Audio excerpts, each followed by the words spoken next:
अस्सलाम वालेकुम नाजरीन, मैं हूँ रामीन सैयद और आप देख रहे हैं प्रोग्राम राज़ो नियाज़। मेरे साथ मौजूद हैं सीनियर तज़ियाकार ज़फ़र हिलाली और रसदुल्ला ख़ान। नाज़रीन, माइनस इमरान फार्मूले की बातें अरसे से सुनने में आ रही थी। 9 मई के सानियात के बाद इस फार्मूले की बातें ज़्यादा शिद्दत के साथ अब की जा रही हैं। ख़ुद इमरान खान साहब ने गुज़िश्ता रोज़ ये कह दिया कि वो ख़ुद को माइनस करने के लिए तैयार हैं, लेकिन ये बता दें कि मुझे माइनस करने से क्या मुल्क की फ़ायदा होगा। तो खान साहब का ये सवाल बड़ा अहम है, लेकिन सवाल ये भी अहम है कि क्या वो मुल्क के वसीतर मफाद में ख़ुद को माइनस करने की ऑफ़र कर रहे हैं या फिर वो ख़दशात का इजहार कर रहे हैं कि उनके मुखालिफिन यानी हुकूमत वक्त उनको माइनस करना चाहती है। एक और अहम मामला ये है कि नायब ने इमरान खान को अल-कादिर ट्रस्ट केस में तलबी के नोटिस भेजे थे, जिस पर खान साहब ने हाजिरी की हामी भर ली है। 23 मई को वो पेश होंगे और 23 मई को ही सुप्रीम कोर्ट में पंजाब के इंतखाबात के हवाले से अहम समाअत भी होनी है। तो क्या सुप्रीम कोर्ट की जानिब से कोई हतमी फैसला सामने आ सकता है और क्या हुकूमत के लिए कोई हुक्म आ सकता है? इन तमाम मामलों पर बात करेंगे प्रोग्राम के पहले हिस्से में। हिलाली साहब, अब आपको क्या लगता है, खान साहब की तरफ से खुद माइनस इमरान वाली बात आना, ये उनकी ऑफर है या खदशा, और उनका ये सवाल कि इससे मुल्क को क्या फ़ायदा होगा, इसको कैसे देख रहे हैं आप?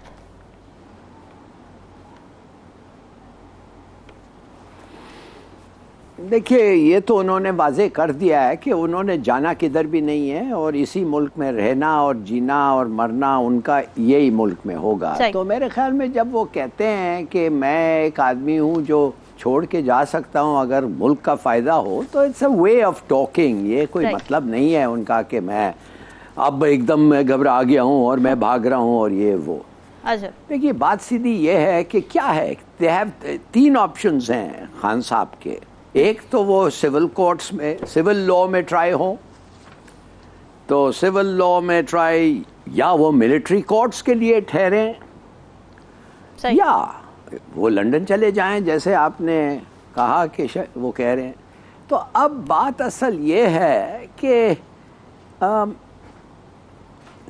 क्यों वो लंदन का तो हमने रूल आउट कर लिया है, मैंने इससे पहले ही कह दिया था, मगर सिविल कोर्ट्स में कैसे उनका ट्रायल होगा? आप मुझे बताएं कि मिलिट्री कोर्ट्स में जब आप उधर थे ही नहीं, under army law if you are not present, वो आपकी किस बेसिस पे ट्रायल हो रही है भाई? आप तो थे ही नहीं उधर और किसी ने आपको देखा ही नहीं उधर। नहीं हिलाली साहब, ट्रायल इस बात पर हो रहा है कि उनकी जानिब से इस तरह के बयानात दिए जाते रहे हैं कि जी रेड लाइन है, हम रेड लाइन हैं, और फिर लीडरशिप की भी तरफ से इस तरह की बातें सामने आई जो बाकी लीडरशिप है, और फिर कुछ ऐसे सबूत भी प्रोड्यूस किए गए हैं। तो जाहिर है फिर तो लीडरशिप ही पकड़ में आती है इस तरह के मामलात पर।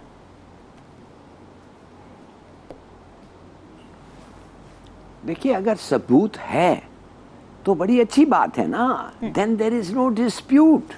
बल्कि अगर सबूत है of planning and participating in vandalism, तो सब लोग कहेंगे कि सजा होना चाहिए, इबरतनाक सजा होना चाहिए। बिल्कुल सही। कौन कहेगा कि वैंडलिज्म हो, प्लानिंग हो, सबूत हो और कुछ ना हो? मैं कह रहा हूं, आई एम अस्यूमिंग कि सबूत, उस किस्म का सबूत जो रिक्वायर्ड है वो ना हो, मगर जैसे आपने कहा कि नहीं इन्होंने प्लान किया, कंट्रीब्यूट किया, इनका ये स्कीम इनका था, हाँ हमारे पास पूरा ऐसा सबूत नहीं है, मगर देखिए ये लफ्ज़ इन्होंने इस्तेमाल किया या ये कॉन्वर्सेशन हुआ, उसका मतलब ये है। तो मैं सिर्फ ये कह रहा हूँ कि अगर उस किस्म का सबूत पे जा रहे हैं तो इट वोंट वर्क, माने वो इतना वो चाहेगा नहीं। मगर अगर क्लियर एविडेंस है ऑफ प्लानिंग, पार्टिसिपेशन, कंस्पिरेसी, फिर तो है। दूसरी बात मैं ये कहना चाहता हूँ कि देखिए, क्या कहते हैं, सियासत में मुफाहमत भी होती है ना। अब ये कब तक चलेगा कि पर्सनल ग्रजेस पे इंस्टीट्यूशंस और लोग कब तक लड़ेंगे?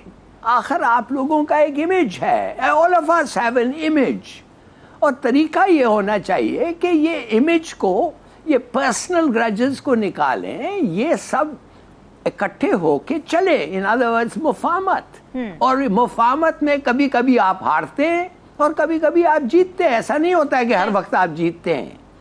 अब ये कांग्रेस वुमन के बारे से जो इमरान खान ने बात की थी, क्या आप समझते हैं कि ये उसके खिलाफ गया? You think the perception is कि इमरान खान ने गलत किया? मैं तो समझता हूँ परसेप्शन पूरी दुनिया में तो ऐसा लग रहा है कि पाकिस्तान में कोई राइट ऑफ प्राइवेसी है ही नहीं। जिससे बात करो कोई ना कोई आपका ऑडियो बना लेता है और वो खेलने लगता है और आप कुछ नहीं कर सकते। लेकिन लाली साहब यहाँ पर क्रिटिसिज्म उस परसेप्शन पर हो रहा है जो खान साहब ने बिल्ड की थी, वो ये थी कि इंपोर्टेड साजिश उनके खिलाफ की गई है। अच्छा, मैं आपकी तरफ दोबारा आती हूँ। असद से ज़रा मैं इस पॉइंट पर बात करना चाह रही हूँ। असद, अगर ये खदशा है खान साहब का कि उनको माइनस किया जा सकता है, जिसकी वजह से वो खुद भी ये ऑफर करें, तो क्या वजह आपको लगता है कि वजह ये है कि उनको नज़र ये आ रहा है कि शायद मामला अब तेज़ी से उनकी नाअहली की तरफ जा रहे हैं, या फिर पार्टी बैन हो सकती है, या फिर उन्हें मुल्क बदर भी किया जा सकता है? तो आपकी नजर में मोस्ट लाइकली किस तरीके से उनको माइनस किया जा सकता है? मुल्क बदर तो पाकिस्तान के शहरी को नहीं किया जा सकता जब तक कि वो खुद बाहर किसी मुआहदे के तहत ना जाना चाहे, 10 साल का मुआहदा करके ना जाना चाहे, तो उसको मुल्क से बाहर नहीं भेजा जा सकता। ये ऑप्शन तो नहीं है। लेकिन इमरान खान को ये बात ज़रूर है कि नज़र आ रहा है कि हालात तेज़ी से उनकी नाअहली की तरफ बढ़ रहे हैं, उनको इलेक्शन से बाहर रखने का मंसूबा बना लिया गया है, ऐन मुमकिन है उनको गिरफ्तार भी किया जाए। और पाकिस्तान में शायद ये कोई नई बात भी नहीं होगी। 2018 के इंतखाबात कैसे हुए थे? नवाज शरीफ साहब नाअहल हो चुके थे, मरीम नवाज नाअहल हो चुकी थी, नवाज शरीफ साहब जेल में थे और इंतखाबात हुए। और ऐसे अगर इंतखाबात तहरीक इंसाफ के लिए प्लान किए जा रहे हैं तो पाकिस्तान की सियासत के लिए तो ये कोई अचंभे की बात नहीं है। लेकिन फ़र्क सिर्फ ये है कि शायद उस वक्त नवाज शरीफ उतने पॉपुलर नहीं थे जितने आज अवाम में इमरान खान पॉपुलर हैं। तो इमरान खान ने ये जो बयान दिया है, इसको कुछ लोगों ने यूँ समझा कि शायद इमरान खान ये ऑफर कर रहे हैं कि मैं माइनस होने के लिए तैयार हूं। मेरा ख्याल है इनके बयान को अगर आप टोटलिटी में देखें तो वो ये दरअसल कहना चाह रहे हैं कि अगर मुझे निकालने से फायदा होगा तो फिर तो मुझे आप निकाल दें, लेकिन मुझे निकालने से फायदा नहीं होगा, इसलिए मुझे निकालने का कोई फायदा नहीं है। तो बुनियादी तौर पर इस बयान को मैं तो इस तरह नहीं ले रहा कि इमरान खान ये कह रहे हैं कि मैं माइनस होने के लिए तैयार हूं, बल्कि उनके बयान का मतलब मैं ये समझ रहा हूं, वो ये कह रहे हैं कि मुझे निकालोगे भी तो मुल्क का नुकसान ही होगा, इसका फायदा कोई नहीं होगा। आप देखें इमरान खान साहब जो हैं वो अगर इस तरह से सियासत में उतरते हैं कि वो बराह रास्त खुद इलेक्शन नहीं लड़ पा रहे होंगे, तो इमरान खान को अब अपनी पार्टी के लिए ये इस वक्त असेसमेंट करनी है कि इससे उनकी पार्टी के ऊपर कितना मनफी असर पड़ेगा या कितना मुस्बत असर पड़ेगा। क्योंकि बाज़ औक़ात पाकिस्तान तहरीक इंसाफ को यह लगता है कि अगर इमरान खान नहीं इलेक्शन लड़ रहे होंगे तो फिर हम आवाम से 2/3 अक्सरियत मांगेंगे और हम उनसे कहेंगे कि 2/3 अक्सरियत दीजिए ताकि हम कानून में तब्दीली करें, ताकि हमारे पास ज़्यादा पावर हो, ताकि हम ज़्यादा पावर के साथ इमरान खान की नाअहली को ख़त्म कर सकें और इमरान खान को पाकिस्तान का वज़ीर आज़म बना सकें। हो सकता है कि इस स्लोगन के साथ पार्टी इलेक्शन में उतर जाए कि जी इमरान खान को वापस लेकर आना है, आप इसलिए हमें इतना वोट दीजिए, और उसका एक पॉजिटिव इम्पैक्ट आ जाए। ये भी मुमकिन है। और ये जाहिर है कि ये असेसमेंट सभी को करनी है, उन तमाम लोगों को जो इमरान खान को माइनस करना चाहते हैं, जो इमरान खान को आउट रखना चाहते हैं। और इसमें जाहिर है हुकूमत जो है, आपको याद होगा नवाज शरीफ साहब की ये के हवाले से बहुत सारी खबरें गर्दिश करती रहीं पिछली मरतबा कि वो हुकूमत लेने के लिए तैयार नहीं थे। उनको लगता था कि अगर वो हुकूमत ले लेंगे तो हुकूमत लेने के बाद मसला ये होगा कि वो उनको अनपॉपुलर फैसले करने पड़ेंगे। वो अगर अनपॉपुलर फैसले करेंगे तो उसके नतीजे में इमरान खान को सियासी फायदा होगा। तो नवाज शरीफ साहब ने फिर अपने इन खदशात का इजहार किया जब वो हुकूमत लेने में रिलक्टेंट थे, तो फिर उनको कुछ यकीन दहानियाँ कराई गई थी। अब सवाल यह है कि क्या उनमें से एक यकीन दहानी ये भी थी कि आप हुकूमत संभालिए, इमरान खान को संभाल लिया जाएगा, या इमरान खान हुकूमत में नहीं होंगे तो अब या वो इलेक्शन नहीं लड़ रहे होंगे। तो हालात इतनी तेज़ी के साथ इमरान खान की मुखालफत में बढ़ रहे हैं, ये बात तो तकरीबन तय है कि इमरान खान को किसी न किसी केस में नाअहल कर दिया जाएगा। अब उन्होंने स्ट्रैटेजी ये बनानी है कि उन्होंने पाकिस्तान में रहकर हालात को फेस करना है। अगर उनको जेल जाना पड़ता है तो वो जेल जाकर अपनी सियासत को जिंदा रखेंगे, और फिर जो बाकी मानदा पार्टी होगी क्या वो उतनी जानदार रह पाएगी? क्योंकि आज तो हम देख रहे हैं उसके टुकड़े हो रहे हैं, उसके हिस्से बखरे हो रहे हैं। तो आज अगर इसके मजीद टुकड़े आने वाले वक्त में होते हैं, कल हमने इस पर थोड़ी सी बात भी की थी, और इसके ग्रुप्स निकलना शुरू होते हैं, तो क्या पाकिस्तान तहरीक इंसाफ का वही इम्पैक्ट बाकी रह जाएगा जो कुछ अर्सा पहले तक था, चंद माह पहले तक था? अगर इलेक्शन हो जाते तो 14 मई को इलेक्शन हो जाते तो ये होता, क्योंकि 9 मई के बाद कैलेंडर चेंज हो गया है, हालात तब्दील हो गए हैं। 9 मई के बाद इमरान खान की बहुत सारी चीज़ें जो उससे पहले फेवर में थी अब उसकी फेवर में नहीं रहे हैं, चैलेंजेस बढ़ गए हैं। तो मेरा ख्याल है कि इमरान खान साहब को इन तमाम चीज़ों को देखते हुए अपनी हिकमत अमली को तब्दील करना होगा और नई स्ट्रैटेजी के साथ आगे बढ़ना होगा अगर इलेक्शन अक्टूबर में होने हैं तो। ठीक है हिलाली साहब, ये बड़ा अहम पॉइंट है कि अगर माइनस इमरान हो भी गया तो फिर पीटीआई का मुस्तकबिल क्या होगा, कौन लीड करेगा पीटीआई को, और क्या खान साहब ने अपनी पार्टी ऐसे स्ट्रक्चर पर तैयार की है कि कोई उनको रिप्लेस कर भी सके और अवाम उस पर एतमाद भी करे?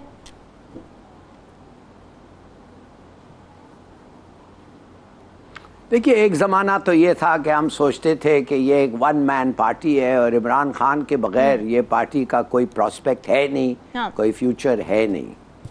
मगर जब आप कहते हैं कि हाँ बेशक ये डिस्क्वालीफाई हो जाए, शायद हो भी जाएगा, हाँ बिल्कुल things look as if they going in that direction. अच्छा, मगर फिर भी एक आदमी को, the most popular leader in Pakistan को डिस्क्वालीफाई करने के लिए सबूत होना चाहिए, ठीक ठाक ठोस सबूत कि वो गलती की और रिग्रेट कर, माने कि उसने इतनी बड़ी गलती की और ये है वाज़ेह गलती, और इस गलती का पनिशमेंट ये है और जायज़ पनिशमेंट है, वैंडलिज्म का पनिशमेंट, और जिस किस्म की वैंडलिज्म हुई है एब्सोल्युटली कम से कम डिस्क्वालिफिकेशन होना चाहिए, इफ नॉट मोर।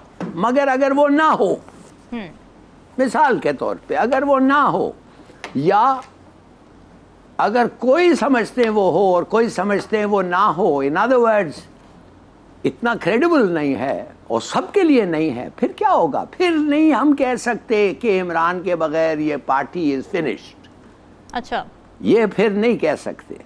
फिर हमें सोचना होगा कि देखना होगा कि पब्लिक रिएक्शन क्या है, उनके दूसरे लीडर्स हैं किधर हैं, कैसे हैं, उनका क्या स्टैंडिंग है। Shah Mahmood Qureshi as a deputy leader कोई ख़ास उसमें ये नहीं है, मगर Shah Mahmood Qureshi as the rightful leader and successor of Imran Khan, और जो आदमी इमरान खान के कहने पे अभी भी चल रहा है, हाँ। माने इस वो क्या नाम था उसका, वो जो साउथ अफ्रीकन प्रेसिडेंट बैठा हुआ था जेल में, 27 साल के लिए वो जेल में बैठा था, मगर एक लफ्ज उसका जेल से वो ऑर्डर्स देता था, and it used to be Nelson Mandela की आप गालिबन ये बात भी कर रहे हैं। He can run a government. ये जो जुआन पेरोन था, मंडेला के एक एग्जाम्पल है Juan Peron, he ran Argentina from a jail in Spain. माने वो मुल्क भी नहीं था, दूसरा था। तो मेरे ख्याल में इस किस्म, इस आदमी की ये है, क्या है, करिश्मा है, होल्ड ओवर द पीपल ऐसा है, इतना पॉपुलर है कि मेरे ख्याल में, और ये जो पुराने रेमेडीज के नहीं बस वो नहीं होगा तो पार्टी खत्म हो जाएगी, नो, आई थिंक कि his presence will always be present as long as he is alive. उसका presence will be felt. ठीक है, as long as he is alive. ठीक है। ये हो नहीं सकता कि इमरान खान के स्पेशली फॉर हिज पार्टी ये हो नहीं सकता कि बिल्कुल खत्म हो जाएगा इसलिए कि वो डिस्क्वालीफाई हो गया लिहाजा नो। ये तो बहुत सारे चीजें हैं। नवाज शरीफ को देखें आप, वो लंदन में बैठा हुआ है, डिस्क्वालीफाइड है, नाअहल है, वो आ भी नहीं सकता, और अगर आएगा तो सिर्फ अपने भाई की हुकूमत में आएगा, शायद अगर आएगा वापस तो he may have to complete his term in jail. मगर कोई डाउट करता है कि मुस्लिम लीग नून अभी तक नून ही है ना, शीन तो नहीं बना है। बिल्कुल ठीक है। तो इसलिए मेरे ख्याल में साहब मुझे लगता है स्ट्रक्चरली थोड़ा ये कहना कि बस वो खत्म हो जाएगा, आई डोंट थिंक। पीटीआई में भी असद की तरफ नजर आना चाहूंगी यही बात लेके। असद खान साहब पर ये क्रिटिसिज्म होता था कि PTI is all about Imran Khan. जब वो हुकूमत कर रहे थे तब भी ये मुशाहिदे में आया था कि वो उन वुज़रा को तब्दील कर दिया करते थे जो अच्छी कारकर्दगी से अवाम में मकबूलियत हासिल कर ले। तो क्या आपको लगता है कि वाकई पीटीआई में शख्सियत परस्ती का अंसर है, और क्या ये अंसर ही पीटीआई के कोलैप्स की वजह बन सकता है अगर माइनस खान हो जाता है? देखिए, मैं इस तज्ज़िये से या इस बात से तो इत्तफाक नहीं करता कि वो किसी शख्स को इसलिए हटा देते थे कि वो अवाम में मकबूल हो रहा है। तो मेरे सामने तो ऐसी कोई मिसाल नहीं है। अगर आपके ज़हन में कोई नाम आ रहा है तो मुझे बता दीजिए, शायद मैं उस पर गौर कर लूँ। मुझे नहीं लगता कि इमरान खान की पॉलिसी कभी ये रही है कि ये कहीं मकबूल ना हो जाए। ये ज़रूर हो सकता है कि उनके जहन में ये ज़रूर कहीं गोशे में होगा कि कोई ऐसा लीडर वो ना लगा दें जो कि उनकी गलतफहमी हो सकती है या उनकी गलती हो सकती है, कि वो कोई ऐसा चीफ मिनिस्टर ना लगा दें कि जो इतना पावरफुल हो जाए कि वो अपने फैसले करने लगे, या उसकी लाइन जो है वो किसी और से जाकर मिल रही हो और वो मेरे बजाय किसी और से डायरेक्शन ले रहा हो। तो ये खतरात अगर उनको रहे हो तो ये तो मुमकिन है, हो सकता है। अच्छा। लेकिन इमरान खान ऐसा नहीं है कि वो मकबूलियत की वजह से, बल्कि हम तो इमरान खान से अक्सर मुलाकात होती है, वो अपने लोगों से ये शिकवा करते नजर आते हैं कि आप फ्रंट फुट पे क्यों नहीं आते, आप आगे क्यों नहीं बढ़ते, आपसे ज्यादा तो फलां सहाफी बोल रहा है, आप बोलते क्यों नहीं हैं, आप डरते क्यों हैं। तो इमरान खान तो इस तरह की चीज़ें अपने लीडर से शिकवे करते हुए नजर आते हैं और टॉप लीडरशिप से। तो इसलिए मैं ये तो नहीं समझता कि शख्सियत परस्ती, हाँ ये ज़रूर है कि जो बहुत सारे लोग समझते हैं कि इमरान खान अगर पार्टी में ना रहे या इमरान खान के बगैर पार्टी क्या होगी, अगर इमरान खान ही निकल गए तो पार्टी कुछ नहीं बचेगी। इस बात से इत्तेफाक किया जा सकता है क्योंकि इमरान खान को एक मरकजी हैसियत पाकिस्तान तहरीक इंसाफ में हासिल है, और अगर इमरान खान नहीं रहते किसी भी वजह से या सियासत छोड़ के मुल्क से बाहर चले जाते हैं तो पार्टी तितर बितर हो जाएगी। क्योंकि बहुत सारी चीजें, मतलब जुल्फिकार अली भुट्टो साहब गए तो बीबी पीछे खड़ी थी, बीबी दुनिया से चली गई तो बिलावल खड़े हैं, तो खानदान चल रहे हैं। नवाज शरीफ साहब नाअहल हुए हैं तो उनके भाई हैं, उनके बच्चे हैं, मरियम साहबा हैं खुद। तो इसलिए लिहाज से पाकिस्तान तरीके साहब और बाकी सियासी जमातों का ये जो एक मामला है वो तो मुख्तलिफ है कि इमरान खान को अगर आप निकाल दें तो पार्टी में शायद कुछ ना बचे या पार्टी कमजोर हो जाए। लेकिन बहरहाल जहां तक मैं पीटीआई को असेस कर पाता हूं, मैं ये नहीं समझता कि वो शख्सियत परस्ती पर चल रही है। हाँ ये जरूर है कि इमरान खान के बगैर पार्टी जो है वो शायद उसकी उतनी अहमियत ना रहे। ठीक है। अच्छा असद, आपसे मैं जानना चाहूंगी, अब नैब में पेशी है खान साहब की, वो अग्री कर गए फाइनली जाने पर, तो अब आप क्या देख रहे हैं? नैब में जो केस चल रहा है अब उसका प्रोसीजर शुरू हो जाएगा प्रॉपर तरीके से, क्योंकि पहले जी प्रोसीजर फॉलो नहीं किया गया था, ये बात आ रही थी सामने, और अगर वो पेश ना हुए खान साहब तो फिर क्या कॉन्सिक्वेंसेस हो सकते हैं, क्या देख रहे हैं आप? जी बिल्कुल, देखिए नैब के मामले में ही, नैब का ये जो केस है इसी में इमरान खान साहब की गिरफ्तारी हुई थी, और गिरफ्तारी के बाद जब उनका मामला सुप्रीम कोर्ट के पास पहुंचा था तो चीफ जस्टिस सुप्रीम कोर्ट ने ये कहा था, और बाकी जजेस जो बेंच में बैठे हुए थे उन्होंने कहा था खान साहब ये बात दुरुस्त नहीं है, आपको इन्वेस्टिगेशन को ज्वाइन करना चाहिए। इमरान खान साहब ने कहा कि जनाब मैंने तो किया है, तो बताया गया कि नहीं आपने नहीं किया। उन्होंने कहा कि ख्वाजा हारिस साहब ने सारे जवाब दिए हैं, और फिर उन्होंने ये भी कहा कि जी मेरे ऊपर इतने केसेस हैं, शायद मैं कंफ्यूज हो सकता हूं या मिक्स कर रहा हो सकता हूं, लेकिन मैंने बहरहाल केसेस में जवाब दिए हैं। तो कहा गया कि नहीं, आपको जब पर्सनली बुलाया जाए कि इन पर्सन आपने अपीयर होना है तो फिर आपको इन पर्सन अपीयर होना है। वहां पर एक टेक्निकल चीज ये आई थी कि जी इमरान खान की गिरफ्तारी जो है वो इंक्वायरी के स्टेज पर नहीं हो सकती, नंबर एक, दूसरा रिपीटेड नोटिस के बगैर नहीं हो सकती। अब इमरान खान को जब गिरफ्तार किया गया था तो उनकी इंक्वायरी को इन्वेस्टिगेशन में कन्वर्ट हुए महज 3-4 दिन हुए थे। वकला ने ये इतराज उठाया था कि ये इंक्वायरी जब इन्वेस्टिगेशन में कन्वर्ट हुई है तो रिपीटेड नोटिस क्यों नहीं गए। अब आप देखिए इस वाकये के बाद अब ये दूसरा नोटिस आ गया है। एक नोटिस पहले आ चुका था जो 2 मार्च को आया था, फिर उसके बाद उनको एक नोटिस इन्वेस्टिगेशन में कन्वर्ट होने के बाद आया था, अब 2 नोटिस उनको मजीद आ गए हैं। तो अब ये वाली जो डेफिनेशन थी जो वकला ने उस वक्त इतराज उठाया था कि इमरान खान को गिरफ्तार इसलिए नहीं किया जा सकता था कि उनके रिपीटेड नोटिस जो हैं वो उनको नहीं सर्व किए गए, अब रिपीटेड नोटिस हो गए हैं। अब अगर इमरान खान नहीं आते तो इनको गिरफ्तार किया जा सकेगा। लेकिन चूंकि उन्होंने लेटर लिख दिया है कि मैं कल की मुझे 1 दिन की हाजिरी मुआफी दे दें, परसों में पेश हो जाऊंगा, मंगल को पेश हो जाऊंगा, तो मेरा ख्याल है 1 दिन की रियायत तो उनको दी जा सकती है। और उसकी रीजन उन्होंने ये बताई है कि मुझे इस्लामाबाद हाईकोर्ट में आना है, तो मैं इस्लामाबाद हाईकोर्ट में जब अपने केसेस से फारिग होकर नैब के सामने पेश हो जाऊंगा। लेकिन एक चीज उन्होंने टेक्निकल और कही है कि मुझे आप वो जो इंक्वायरी रिपोर्ट है वो मैं चूंकि जब नैब की हिरासत में था तो वहीं छोड़ आया हूं, वो मुझे भिजवा दें ताकि जब मैं आपके सामने बैठूं तो उस पर हम कोई सब्सटेंस पर बात कर सकें, कुछ आपके सवालों का कि मेरे पास उसके जवाबात मौजूद हों, तो इसलिए मुझे इंक्वायरी रिपोर्ट भिजवा दें। लेकिन इसमें अजीब सी बात यह है कि अभी तक इमरान खान के लेटर लिखने पर भी, और गौहर खान को उन्होंने कहा था मैं गौहर खान को आपके पास भेजता हूं, आज दोबारा इमरान खान ने यह लिखा है कि मैं आपको भेज देता हूं, मुझे इंक्वायरी रिपोर्ट भेज दें।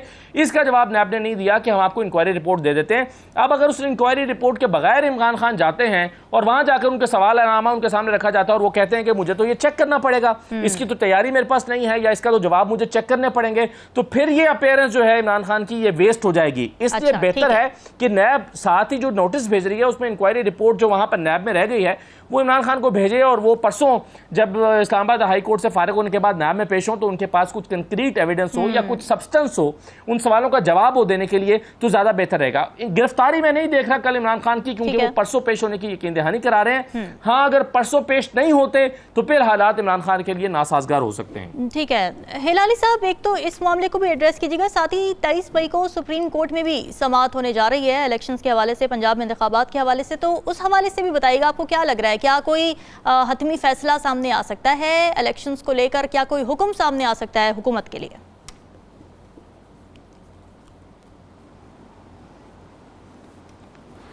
देखिए ये हमें तो पता है ना कि चीफ जस्टिस तो है, एक ऑर्डर दे दिया है कि इलेक्शंस होने चाहिए, और वो ऑर्डर उन्होंने दिया था, हालांकि बहुत सारे लोग कहते थे कि नहीं दो, बहुत प्रेशर था, मगर उन्होंने दिया है और बार बार उन्होंने कहा है कि मेरा ऑर्डर स्टैंड्स।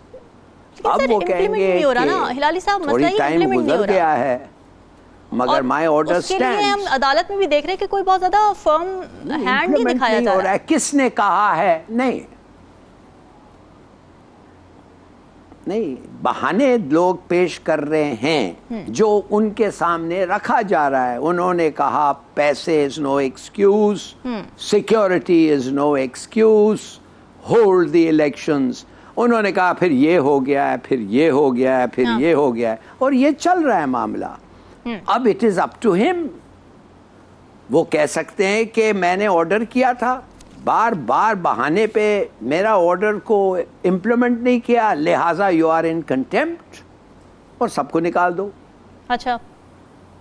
या वो कह सकते हैं कि शायद इसका इम्पैक्ट ऐसा होगा कि मुल्क डिस्टेबलाइज हो जाएगा, ये हो जाएगा, वो हो जाएगा, मुझे नहीं पता वो क्या कहेंगे, फॉर द ग्रेटर गुड और ये वो।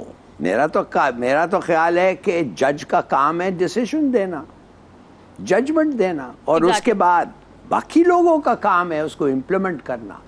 और जो स्टेट अपने सुप्रीम कोर्ट के जजमेंट्स को इम्प्लीमेंट नहीं कर सकते तो they are a failing state, they are a state in dissolution मेरे ख्याल में। अब देख लें उनका क्या स्टांस है।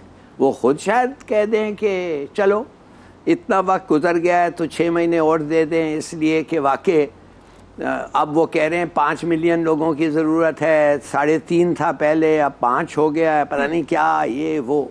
आई don't know, it's up to him, हम क्या कह सकते हैं। मगर एक चीज़ तो है, जब उनका फैसला हो गया और वो कहें दिस इज इट, फिर इम्प्लीमेंट होना चाहिए। ठीक है। असद, आप भी जरा शॉर्ट रिमार्क इस पर कर दीजिएगा। आपको लग रहा है कि कंटेम्प्ट की तरफ मामला जाएंगे या फिर दोबारा मुज़ाकरात का ऑर्डर आएगा, और अब मुज़ाकरात होंगे कैसे जबकि इस तरह की सियासी फ़ज़ा है 9 मई के बाद? देखिए, मुज़ाकरात की तरफ जाते हुए मामला तो मुझे अब दिखाई नहीं दे रहे। अगरचे चीफ जस्टिस साहब की सुप्रीम कोर्ट की बार बार ये कोशिश रही है और वो बार बार ये इस ख्वाहिश का इजहार करते रहे हैं कि सियासी जमातें, सियासी कुव्वतें आपस में बैठें, और इसीलिए डायलॉग हुआ भी। लेकिन अब मेरा ख्याल है चीफ जस्टिस साहब के सामने, सुप्रीम कोर्ट के सामने 2 चीज़ें हैं। एक तो जब इलेक्शन, एक तो आपके जहन में रहना चाहिए कि 14 मई के इंतखाबात के लिए जो 4 अप्रैल का फैसला था वो अभी तक इन फील्ड है, वो इंटैक्ट है, वो मौजूद है ग्राउंड पर, इसलिए और उसको कहीं पर भी सस्पेंड नहीं किया गया, तो वो ऑर्डर तो वायलेट हुआ है। यानी इसका स्टेटस, लीगल स्टेटस ये है कि उसका ये जो 4 अप्रैल वाला फैसला था वो वायलेट हो चुका है। अब चीफ जस्टिस के सामने 2 रास्ते हैं। एक तो वो इलेक्शन कमीशन की दरखास्त, जो नजरसानी की दरखास्त है, उसको सुने और उसमें कुछ ऐसी नई ग्राउंड्स आए उनके सामने, क्योंकि नजरसानी है, नजरसानी में नई ग्राउंड्स दरकार हैं। कुछ नई ग्राउंड्स आए जिसमें वो ये बताएं कि इंतखाबात का इनेकाद किसी सूरत मुमकिन नहीं है, मुमकिन नहीं हो सकता था, 14 मई के इंतखाबात का इनेकाद मुमकिन ही नहीं था, इसलिए आप इसके लिए कोई और तारीख दे दें या 8 अक्टूबर की तारीख जो हमने दी गई है उस पर आप अपने ऑर्डर को वहां तक ले जाएं। अब सुप्रीम कोर्ट अगर इस बात को नहीं मानती और इस ऑर्डर को, इस रिव्यू को नहीं मानती जो नजरसानी की दरखास्त है, तो फिर उसके पास एक ही रास्ता बचता है कि वो जो फैसला, जो ऑर्डर इम्प्लीमेंट नहीं हो सका, उसके जो कॉन्सिक्वेंसेज होते हैं उसकी तरफ जाए, या तौहीन अदालत के नोटिस की तरफ जाए। अब आपके जहन में ये भी होगा कि जब चीफ जस्टिस साहब ये फैसला करने के लिए जाते हैं तो बहुत सारी इंक्वायरियां उनके ऊपर बैठा दी गई हैं। एक पार्लियामेंट के अंदर एक सेशन शुरू हो जाता है। पिछली मर्तबा तो खैर धरना भी हो गया, साथ में पार्लियामेंट का सेशन भी चल रहा था चंद फरलांग के फासले पर, और चंद गज के फासले पर बाहर एक धरना भी हो रहा था। उसमें खतरनाक किस्म की तकरीरें भी हो रही थी, वो लाउड स्पीकर की आवाज कमरे अदालत तक भी पहुंच रही थी, जिस सारा एक माहौल बनाया गया था। और इस मर्तबा धरना तो नहीं हो रहा, लेकिन पार्लियामेंट का इजलास, पार्लियामेंट के अंदर तकरीरें, हो सकता है कि कमेटी बिठा दी जाए। और आप जानते हैं कि कमेटी जो है वो एक तो पार्लियामेंट की खुसूसी कमेटी बनाई गई है, वहां से दबाव आ रहा है कि जी जजेस को इस्तेहकाक कमेटी में बुलाया जा सकता है, ये नहीं बुलाया जा सकता जो असलम भूतानी साहब की सरबराही में है।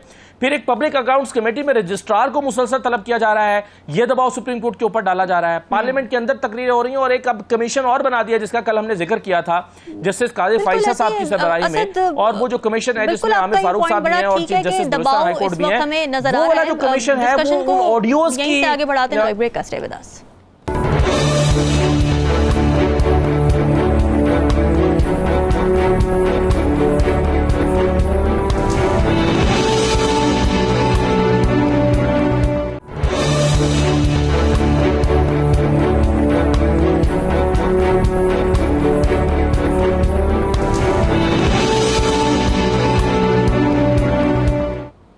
नाजरीन, अगले माली साल के बजट का मरहला सर पर है, लेकिन हालात ये हैं कि ख़जाना साल भर के अखराजात का मुतहम्मिल नहीं है, जबकि IMF से कर्जे की अगली किस्त का हुसूल हर गुजरते दिन के साथ नामुमकिन होता नजर आ रहा है। दूसरी जानिब रिकॉर्ड महंगाई के सताए अवाम हुकूमत से रिलीफ के तलबगार हैं, लेकिन रिपोर्ट्स ये सामने आ रही हैं कि हुकूमत बजट में नए टैक्सेस आयद करने पर गौर कर रही है। और ये सवाल भी बड़ी शद्दोमत के साथ उठाया जा रहा है कि PTI की हंगामा खेज सियासत की वजह से मुल्क में जो सियासी अदम इस्तेहकाम की कैफियत है, इसमें मुल्क की इक़्तिसादी तरक्की के इम्कानात पैदा हो सकते हैं या नहीं। हिलाली साहब, इन हालात में क्या हुकूमत इस काबिल होगी कि एक मुतवाज़िन बजट पेश कर सके जिसमें आवाम को कुछ रिलीफ भी मिले, तरक्याती काम भी हो सकें और मुआशियात की हालत भी सुधर सके?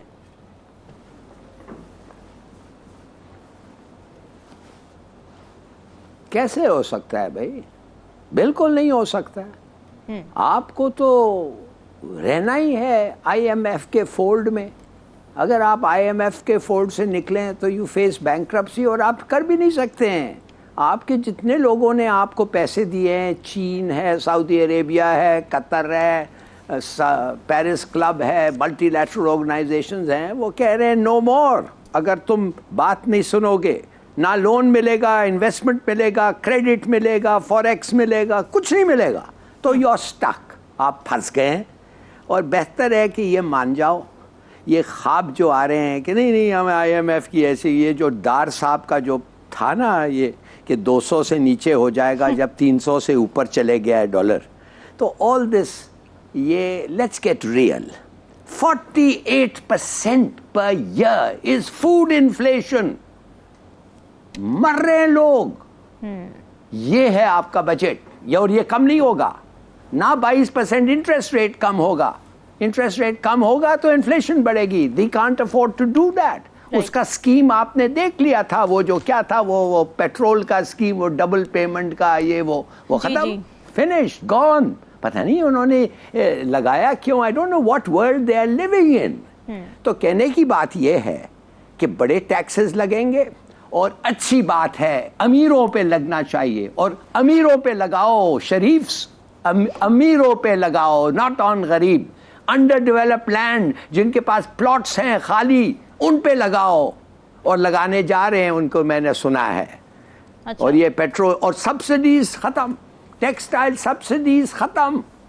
अगर वो अच्छे थे या बुरे थे, फॉरगेट अबाउट इट, वो खत्म हो गए। And it has to be. देखिए, अगर आप अनडिसिप्लिन लोग इतने पैसे इतने सालों तक विदाउट डिसिप्लिन खर्च करते रहे हैं, खाते रहे हैं, कितने सारे लोग, 70% पाकिस्तान का टैक्स 11,000 लोग देते। यकीन कर सकते हैं आप, 11,000 लोग 70% टैक्स देते हैं इस मुल्क का। ये बहुत ही अमीर मुल्क है। लोला टैक्स, बाकी करोड़ 200 मिलियन से लोना टैक्स, 100 मिलियन 200 मिलियन निकाल दें, बस 20-30 मिलियन से ले, नॉट 11,000। और फिर आप देखेंगे ये कितना अमीर मुल्क होता। ये मुल्क साउथ कोरिया से बेहतर होता, नहीं तो साउथ कोरियंस नहीं आके हमारे से सीखना चाहते थे। चीन आके इस मुल्क के प्लान्स ले गया था।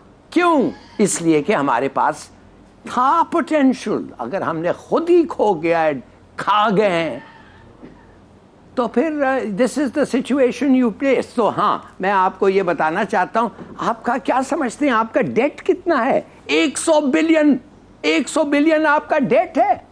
World bank, IMF, ADB 44 billion, China 30 billion, Paris club 11 billion, bond market 7 billion, banks 2 billion, Saudi 6 billion. देखिए, फॉर गॉड से कब तक? और आप देने का कोई बात ही नहीं करते। काशकोल लेके खड़े हो जाते हैं उधर, क्या दें, थोड़ी देर और मेहरबानी से, थोड़ा और दे दें जी, थोड़ा और दे दें। What are you? Now you have self-respect, no a sense of क्या, what shall I say? I'm sorry, मैं क्या आपको बताऊं? और फिर कहते हैं अच्छा ये बजट अच्छा दे दो यार, अच्छा दे दो। कैसे देंगे अच्छा? कॉटन आपका 14 मिलियन बेल से 7 मिलियन आ गया है। पूरे हिंदुस्तान को तुम खिलाते थे पंजाब से, अब अपने आप नहीं खा सकते हो। Punjab is not enough for you. बिल्कुल। क्या यार, खुदा के लिए, मैं आई एम वेरी सॉरी। ये बजट के बारे में जब आप बात करते हैं कि ये सब लोग ऑल पार्टीज, और माफ करिए ब्यूरोक्रेट्स ऑल्सो, ये बड़े क्वालिफाइड ब्यूरोक्रेट्स है ना, ये LSEs और पता नहीं किधर किधर पढ़ के आए हैं और आपको कहते हैं ये कर दें वो कर दें, मगर हुआ कुछ नहीं है। नहीं, वो पॉलिटिकल एफिलिएशंस टेम्पर करती हैं ना फिर डिसीजंस को, मसला ये है। असद, आपको क्या लगता है बजट के बारे में हुकूमत की क्या स्ट्रैटेजी होगी? क्या ऐसा मुमकिन है कि इस तरह का बजट पेश किया जा सके कि कौमी ख़जाने पर बोझ भी ना आए और आवाम को भी कुछ रिलीफ मिल जाए? अच्छा देखिए, पहली बात तो ये है कि क्या 8 जून को बजट आ भी रहा है या नहीं आ रहा। ये आज इस वक्त जिस दिन में हम बैठे हैं, जिस तारीख में, आज की तारीख तक 2023-24 का जो माली साल है हमारा, इसके लिए तखमीना जात को हतमी शक्ल नहीं दी जा सकी अभी तक। हमें ये नहीं पता कि हमने जो अपना GDP रखना है, टारगेट रखना है, वो क्या रखना है। आप देखिए, नेशनल अकाउंट्स कमेटी का इजलास अभी तक नहीं हो सका, 2 मरतबा मुलतवी हुआ है। अब ये कल के लिए शेड्यूल है कि कल होना है, पता नहीं कल भी होता या नहीं होता। फिर नेशनल जो इकोनॉमिक काउंसिल है उसका इजलास जून में रखा गया है, जून के पहले हफ्ते में, जबकि पहले हफ्ते में बजट भी देना है। तो अभी तक हमें 2 चीजें नहीं पता बुनियादी। एक ये कि जो अभी रवा माली साल गुजरा है या अभी थोड़े दिन में ये गुज़श्ता माली साल हो जाएगा, इसमें हमने अपने टारगेट्स कितने अचीव किए हैं हमें नहीं पता। स्टैट्स अभी तक फाइनलाइज नहीं हुए। सर्विसेज सेक्टर में हमने क्या अचीव किया है, एग्रीकल्चर में हमने क्या अचीव किया है, इंडस्ट्री में हमने क्या अचीव किया है। और जब हमें ये नहीं पता तो हम अगले टारगेट्स कैसे सेट कर सकते हैं। हमें ये भी नहीं पता कि हमने नेक्स्ट फाइनेंशियल ईयर के लिए टारगेट्स क्या रखने हैं, सर्विसेज का टारगेट क्या रखना है, इंडस्ट्री का क्या रखना है, एग्रीकल्चर का क्या रखना है। और जब ये फिगर्स ही हमारे पास नहीं होंगी तो हम बजट कैसे पेश करेंगे। अब आप देखिए हुकूमत की मुश्किल क्या है। मुश्किल ये है कि अगर आप GDP रखना चाहते हैं उसकी 4% पे नेक्स्ट टारगेट, लेकिन आप उसको रख पा रहे हैं 2% पे। अब आपको टेंशन ये है कि अगर हम 1.5% रख दें या 1% रख दें तो ये जगहसाई हो जाएगी। 4% रखेंगे तो पूरी दुनिया कहेगी, IMF कहेगा कि ये जनाब आप क्या कर रहे हैं, आपके बजट में सकत है नहीं इतना आप GDP रखने की। तो हुकूमत इस मुश्किल का शिकार है। और फिर इसहाक डार साहब के साथ एक और मामला भी रहता है। एक होते हैं सरकारी आदाद-ओ-शुमार जो पेश करने होते हैं, और इसहाक डार साहब पर तो ये इल्ज़ाम रहा है हमेशा से कि वो फिगर फजिंग करते हैं और मैनिपुलेट करते हैं आदाद-ओ-शुमार में। इसीलिए हमेशा उनके आदाद-ओ-शुमार को पाकिस्तान के जो आज़ाद जो इकोनॉमिस्ट हैं वो चैलेंज करते रहे हैं हमेशा। अब यहाँ पर सूरत हाल ये है कि अगर आपकी इंडस्ट्री की ग्रोथ माइनस में रही है या टारगेट से बहुत कम रही है, जो कि रही होगी यकीनन, हमारे पास अभी फिगर नहीं आया है लेकिन नहीं होगी क्योंकि हमने देखा है पूरा साल इंडस्ट्री बंद रही है। और आपने इंडस्ट्री इसलिए बंद रखी है कि आपने इंपोर्ट बंद रखी है। इंपोर्ट आपने इसलिए बंद रखी है कि आपके पास डॉलर नहीं है। आपके पास डॉलर नहीं है, आपने इंपोर्ट बंद कर दी, आपकी इंडस्ट्री सफ़र कर गई, आपका जो सेक्टर है वो बैठ गया, लोग बेरोजगार हो गए, इंडस्ट्री बंद हो गई। अब आपके पास जब ग्रोथ दिखाने के लिए है नहीं, उसकी बुनियाद पर आप अगला टारगेट आप सेट नहीं कर सकते तो बजट देंगे कैसे। तो सबसे बड़ा सवाल यह है कि हुकूमत इस उलझन से खुद को कैसे निकालेगी कि, और फिर सोने पे सुहागा यह है कि ये ऐसा साल है जिसमें आपने इलेक्शन भी कराने हैं। कराने तो नहीं है लेकिन कराने पड़ भी सकते हैं। अगर आपको इलेक्शन कराने ही पड़ गए तो उसके लिए आप क्या लोगों में PSDP में क्या दे रहे हैं, डेवलपमेंट फंड क्या दे रहे हैं, आप क्या बेचेंगे इलेक्शन में जाके मार्केट में कि हमने क्या आपके लिए किया है। तो इस सारी उलझन का शिकार होकर मुझे एक तो ये लग रहा है कि शायद ये जो 8 तारीख का बजट है ये कुछ और दिन आगे ले जाना पड़े। और इसके लिए सबसे बड़ा सवाल तो ये कि ये इजलास क्यों नहीं हो पा रहे भाई। नेशनल जो आपकी अकाउंट्स कमेटी है उसका इजलास क्यों नहीं हो पा रहा।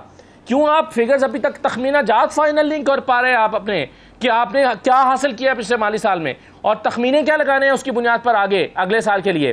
तो ये मेरा ख्याल है कि बड़ा क्रिटिकल पॉइंट है। अब इसके साथ IMF जुड़ा हुआ है। अगर आप IMF पे मैं अभी बात कर लूं या आप आगे चल के बात करना चाहते हैं तो आप मुझे बता दें, वरना IMF एक बड़ा ट्रिकी मामला बन गया हुआ है। अब IMF भी बजट के साथ देखिए जी, देखें अब IMF का क्या मसला है। IMF की कंडीशंस हैं, आपने बजट बनाना IMF के मुताबिक बनना है। IMF को आपने 6 महीने से पीछे लगाया हुआ है, वो सारे दावे करके कि हम तरले नहीं करेंगे, हम ये नहीं करेंगे, वो नहीं करेंगे। इस वक्त सूरत हाल ये है कि IMF आपसे कह रहा है कि भाईजान आपने पाकिस्तान ने $8 अरब कर्जों की वापसी के इंतजाम करने, कहाँ हैं पैसे।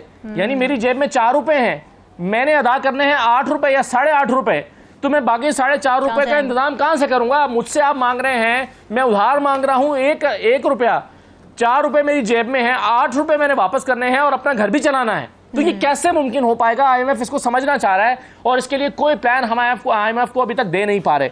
IMF समझना चाह रहा है कि जो चीन को आपने $2.4 अरब देना है, उसकी किस्त देनी है, उसकी कोई रीशेड्यूलिंग की बात हुई है आपकी यानी अगर तो चीन आपको माफ नहीं करता या रीस्ट्रक्चर नहीं करता, रीशेड्यूलिंग नहीं करता, तो आप फिर ये सारा बजट उठा के वहां दे देंगे। IMF को डर यह है कि हमसे पैसे लेके आप दूसरों की किस्तें ना उतारते रहें। यानी मुझसे पैसे लेके अगर आपने चीन को दे दिए तो आपकी इकोनॉमी को तो कोई फर्क नहीं पड़ेगा।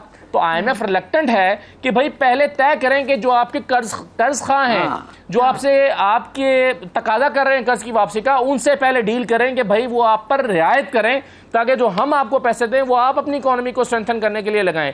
ये शर्त हम पूरी नहीं कर पा रहे। फिर पेट्रोलियम मसनूआत की पर लेवी के लिए बात हुई थी कि जी आप 100 रुपए तक लेवी ग्रेजुअली लेकर जाएंगे। जी हम वो नहीं कर पा रहे क्योंकि हमारे लोगों की जेब में कुव्वत खरीद नहीं है। और फिर आपने देखा कि इंटरनेशनल मार्केट में पैसे कम हुई, होनी कम चाहिए थी, लेकिन हम नहीं कम कर रहे और इसके बजाय हमें ऊपर बढ़ाने की बात हो रही है। फिर एक प्लान यहाँ पर आया था कि जी पेट्रोल की हम जो 800 सीसी की जो है वो गाड़ी है उसको हम सब्सिडी दे देंगे, और जिसके पास इससे ऊपर की गाड़ी है या 1000 सीसी की, उसको जो है वो हम उसकी जेब से ज़्यादा पैसे निकाल लेंगे। ये एक नाकाबिले अमल मंसूबा है। ये मंसूबा IMF ने उड़ा के रख दिया कि भाई ये कैसे करेंगे, इसमें तो 20 लूप होल्स है।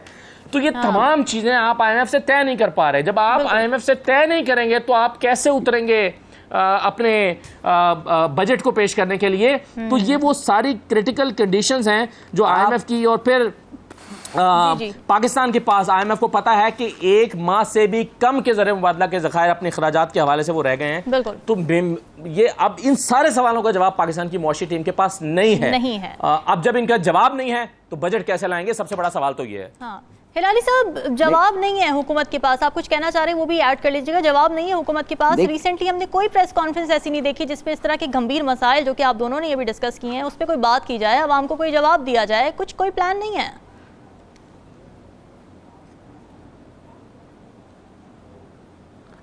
देखिए, जिस मुल्क फंक्शन कर रहा है एज अ क्रिमिनल एंटरप्राइज, उसका मतलब ये है जिसकी इकोनॉमी 80% ब्लैक है, माने किसी को कोई कंट्रोल ही नहीं है उस पे।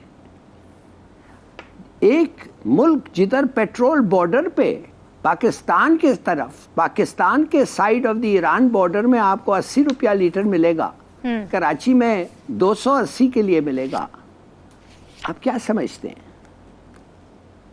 ये कब तक चल रहा है? $43 मिलियन हमारे मुल्क से स्मगल होके जा रहे हैं, हर रोज जा रहे थे टिल रिसेंटली, हर रोज। Can you believe that? अब आपको पता है हम कितने अमीर आदमी हैं। पूरा पॉपुलेशन 40 मिलियन अफगान के फॉरेन एक्सचेंज के रिक्वायरमेंट्स इधर से जा रहे हैं। एक दिन अमेरिकनों ने वो फ्रीज किया, बंद किया, और पूरा रिस्पॉन्सिबिलिटी हमारे पे आ गए और हम देते रहे। Nobody could stop it.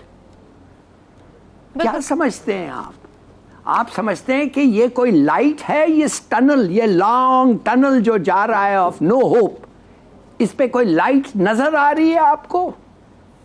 क्या कहते हैं IMF लोग, IMF जो निगोशिएटर्स हैं, वो क्या कहते हैं?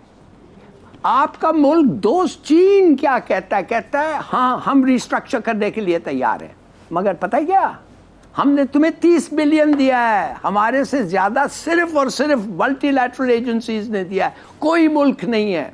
44 उनका है, 30 हमारा है। हम रिस्ट्रक्चर करें, चलिए हम करते हैं। मगर जैसे इन्होंने बताया था, असदुल्ला ने जी, उनकी रिस्ट्रक्चरिंग से लेके IMF खुद खा रहा है। जो IMF जो कह रहा है ना कि हम we are financing the payment of others, तो देखिए कहने की बात यह है, हमें पता है प्रॉब्लम क्या है, बट हम कर नहीं सकते। अब तो हम कह सकते हैं ना, वी मस्ट एडमिट, इतने गवर्नमेंट्स नहीं कर सकते हैं कि ये नाकाबिल है, हम काबिल नहीं है करने के लिए। तो if you are not capable तो फिर क्या है? It's a lost cause. काबिल भी नहीं है और तरजीहात भी कुछ और ही है। नाज़रीन, डिस्कशन का सिलसिला जारी है, वक्त को एक ब्रेक का।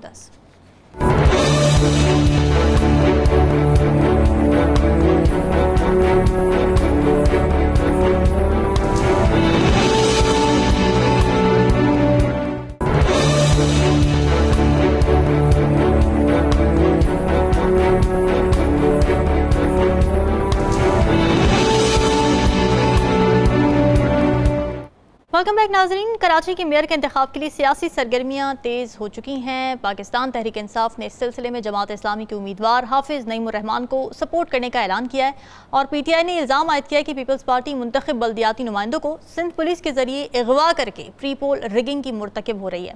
पीपल्स पार्टी की क़यादत ने मेयर कराची के लिए मुर्तज़ा वहाब के नाम की मंजूरी दी है और मेयरशिप का हुमाब किसके सर बैठता है ये चंद रोज़ का मामला रह गया है। असद, क्या स्पेकुलेट कर रहे हैं कराची का मेयर कौन सी पार्टी का हो सकता है? देखें, पहली बात तो यह है कि पाकिस्तान के जो बहुत से मसाइल हैं उनमें से एक मसला यह है कि यहाँ पर कोई भी उन नुमाइंदों को इक़्तिदार मुंतकिल नहीं करना चाहता जिन्होंने आवाम के बुनियादी मसाइल को हल करना होता है। यहाँ पर लेजिस्लेटर्स जो हैं वो PSDP के नाम पर तरक्याती काम करा रहे होते हैं, जबकि लेजिस्लेशन जो उनका काम है वो कर नहीं रहे होते। और यहाँ पर न जाने क्यों कोई भी हुकूमत आए, तहरीक इंसाफ हो, PMLN हो, कोई भी जमात आए, वो रिलक्टेंट होती है कि वो इक़्तिदार जो है वो निचली सतह पर मुंतकिल ना हो जाए। कोई इलेक्शन भी नहीं कराना चाहता, और अगर इलेक्शन हो जाए तो यह हाल होता है। कराची में कई मरतबा इलेक्शन मुलतवी हुए, कई मरतबा तारीख आती थी और कोई ना कोई बहाना बनाकर, कभी सैलाब का बहाना, कभी अमन अमान का बहाना बनाकर इलेक्शन मुलतवी होते रहे। और फिर ये इलेक्शन जो है वो 15 जनवरी को हुए हैं। आज हम मई के इख्तिताम पर बैठे हुए हैं, 4.5 महीने हो गए, अभी तक मेयर नहीं मुंतखब हो पा रहा। और फिर हमारा निज़ाम आप देखिए कि आप किसी भी तरह से अगर आप सिस्टम को साथ मिलाकर धांधली कर लें, जो कि एक फरीक का इल्ज़ाम है, तो आज तक पिछले 4 महीने में उसकी सुनवाई नहीं हुई। हमारे यहाँ ऐसे भी मिसालें मौजूद हैं कि 5 साल कोई MNA रहकर आखिर में आकर फैसला होता है कि भाई ये तो गलत जीता है, इसका तो MNA का फैसला नहीं हुआ, इसको जो वोट मिले हैं उसकी काउंटिंग गलत थी। या 5 साल वो मराहत लेता रहता है, 5 साल वो कौमी असम्बली में बैठकर अपनी रजिस्ट्रेशन करता है, लेकिन आखिर में आकर फैसला होता है कि जनाब इसका तो ये तो जीता ही नहीं था, दरअसल ये फाइट होती रहती है। तो अनफॉर्चुनेटली अभी तक कराची के मेयर का मामला जो है वो लटका हुआ है, क्योंकि साहिबाने इक़्तिदार जो हैं वो ये इक़्तिदार मुंतकिल करना नहीं चाहते।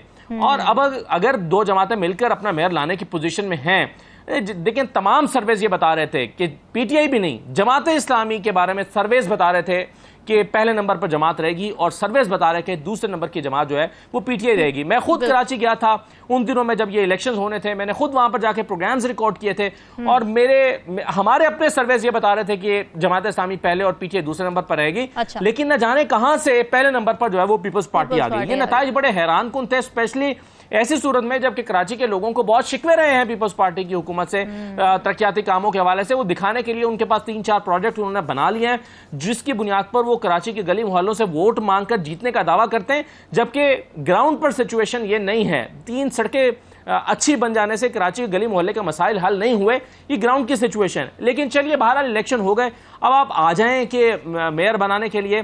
हमारे यहाँ देखिए, आप इस्लामाबाद की बात कर लें, इस्लामाबाद में 30 दिसंबर को अदालत फैसला करती है कि कल इंतखाबात कराए जाएं, लेकिन वो इंतखाबात नहीं होते, फिर वो टाल दिए जाते हैं। फिर इस्लामाबाद हाई कोर्ट 2 महीने बाद कहती है कि अच्छा चलें, वो तो जो हुआ सो हुआ, अब 120 दिन के अंदर फैसला करा दें। अब वो 120 दिन भी इख्तिताम हो गए हैं या होने के करीब हैं, और इस्लामाबाद में इंतखाबात नहीं हो रहे। पंजाब में 5 साल पीछे इंतखाबात हो जाए, तो ये शायद पाकिस्तान के शहरियों के नसीब में यही लिखा है कि वो अपने गली मोहल्ले के मसाइल के लिए रोते पीटते रहें, और फिर जब MNA और MPs के इलेक्शन हो जाएं तो वहां पर आके वो सवाल करें जी हमारी नाली बनवा दें, हमारी गली बनवा दें, जबकि MPs और MNS का ये काम करने का है नहीं। आई एम नॉट श्योर कि ये कराची का मामला किस जानिब बैठेगा, किस करवट बैठेगा। अगर PTI और जमात इस्लामी मिलकर मेयर लाने की पोजीशन में है तो उनको आगे आना चाहिए, और पीपल्स पार्टी को उनके इस अददी अक्सरियत को खुले दिल से तस्लीम करना चाहिए और उनको सपोर्ट करना चाहिए ताकि कराची के मसाइल हल हों। हाँ, लेकिन हिलाली साहब, यहाँ पर मेरा सवाल ये कि जमात इस्लामी और PTI अगर मिलकर ले आती है अपना मेयर, तो सूबे में तो पीपल्स पार्टी की हुकूमत है, तो वहाँ पर किसी दूसरी पार्टी का जब मेयर आएगा तो क्या उसको आज़ादी से काम करने दिया जाएगा? मसाइल हल हो सकेंगे कराची के?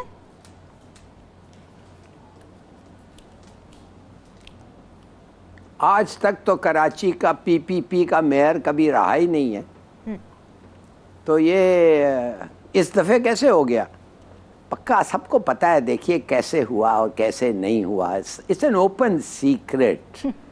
तो क्या हम इस पे क्या बातें करनी है? अब आप देखेंगे PTI के सब सीट्स अगले इलेक्शन में कराची PPP जीत जाएगी, और यही बहाना रही हमने मेयरशिप जीत गया इसलिए कि हम इतने पॉपुलर हैं। और कराची सिंध और ये वो हमने ये किया, अब वो सब पीटीआई के सीट्स इलेक्शंस में ले जाएंगे, बहाना रेडीमेड आज से बना हुआ है। But it fools no one, है ना, किसी को नोबडी फूल्ड। ये तो हम अपने आप को दिल बहलाने के लिए करते हैं। ये स्ट्रेट फॉरवर्ड ये है कि एक सर्वे लें, कितने लोग कहते हैं धांधली हुआ, 80-90% बता देंगे आपको। या फॉर गॉड सेक, ये माने हम लोग आके हम प्रिटेंड करते हैं कि we play at democracy. We are not democrats, we are nothing of the sort. ये सब खेल है, पता नहीं किसके लिए है। वे फूल आवरसेल्व्स, इसलिए बाहर के लोगों को तो फूल नहीं करते हैं। ऐसे ऐसे आर्टिकल्स आ रहे हैं हमारे करप्शन के, तो माशाल्लाह।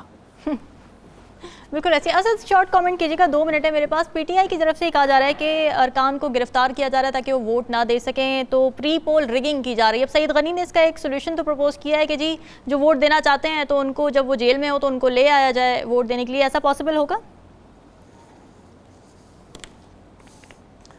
अब देखें, ये मुख्तलिफ तरह के प्रेशर टैक्टिक्स होते हैं। अब इस वक्त तो खैर 9 मई के वाक़यात की आड़ में बहुत कुछ हो रहा है, बहुत सी चीज़ें हो रही हैं और पुराने स्कोर पे सेटल किए जा रहे हैं। अपनी जो पॉलिटिकल माइलेजेस हैं वो भी लिए जा रहे हैं, फ़ायदा हासिल करने की कोशिश हो रही है। तो जाहिर है पीटीआई का ये इल्ज़ाम इन हालात में गलत नहीं है कि ये जो मेयर बनाने के लिए जो नंबर गेम है उस पर असरअंदाज होने की पीपल्स पार्टी कोशिश कर रही है। और ये खदशात जो हैं वो मुझे गलत नहीं लगते पाकिस्तान तहरीक इंसाफ के, क्योंकि आप अगर लोगों को दबाव में लाकर उनकी वफादारियां तब्दील करेंगे, उनसे वोट हासिल करने की कोशिश करेंगे, या इस बुनियाद पर उनको उनकी रिहाई के लिए हामी भर लेंगे या उनको थोड़ा रिलीफ देने का वादा कर लेंगे, तो ऑब्वियसली ये इलेक्शन नताइज पर असरअंदाज हो सकते हैं। पीपल्स पार्टी के कुछ लोगों ने प्रेस कॉन्फ्रेंसेस करके ये तस्लीम किया है कि हाँ, अगर पीटीआई और जमात इस्लामी इत्तेहाद बनाकर आ जाएं तो उनकी अक्सरियत हमसे 20 के करीब नंबर उनका ज़्यादा है। तो अगर आप ये तस्लीम कर रहे हैं तो फिर साथ ही वो ये भी कह देते हैं कि नहीं, मेयर तो हमारा होना चाहिए क्योंकि मजमूई तौर पर हमारा नंबर ज़्यादा है। तो फिर नेशनल असेंबली में भी ये फार्मूला हमने देखा कि जिसका मजमूई तौर पर नंबर ज़्यादा है उसको निकाल दिया गया, लेकिन बाकी जमातों ने मिलकर 172 का नंबर पूरा कर लिया। हाजिर होंगे मज़ीद मौज़ूआत के साथ, हमें दीजिए इजाज़त। अल्लाह हाफ़िज़।